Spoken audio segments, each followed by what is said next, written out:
Vijay Devarakonda, Parashuram కాంబోలో movie అనగానే గీతా గోవిందం movie గుర్తొస్తుంది. Family star movie కూడా ఫ్యామిలీ ఆడియన్స్ కోసం రాసినట్టున్నారు. సో కంప్లీట్ ఫ్యామిలీ ఆడియన్స్కి నచ్చేస్తుంది. నాకైతే డీసెంట్గానే అనిపించింది. కాకపోతే సూపర్ హిట్ అయితే కాదు. మూవీ స్టోరీలోకి వెళ్తే గోవర్ధన్ అలియాస్ విజయ్ దేవరకొండ ఒక కామన్ మిడిల్ క్లాస్ లైఫ్ ఎలా బ్యాలెన్స్ చేస్తున్నాడో చూపిస్తారు.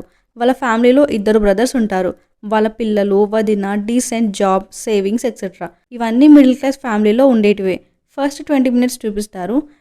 ఇందు అలియాస్ మృణాల్ వీళ్ళ ఫ్యామిలీలోకి ఎంటర్ అవుతుంది. ప్రీ ఇంటర్వెల్కి లవ్లో పడతాడు. ఇంటర్వెల్కి ట్విస్ట్ ఉంటుంది. సెకండ్ హాఫ్ మొత్తం కంప్లీట్ యూఎస్లోనే ఉంటుంది. Compare to first half second హాఫే బెటర్ అనిపించిందండి. క్లైమాక్స్ ఎక్స్పెక్టెడ్, ఇంటర్వెల్ అయితే unexpected. Minus points only BGM, music and flat narration. చూడొచ్చు వన్ టైం ఫ్యామిలీతో. But I expected a huge blockbuster from Parashuram. చూద్దాం ఎంతవరకు తీసుకెళ్తారో మన ఫ్యామిలీ ఆడియన్స్. మరిన్ని మూవీ రివ్యూస్ కోసం ఛానల్ని సబ్స్క్రైబ్ చేసుకోండి.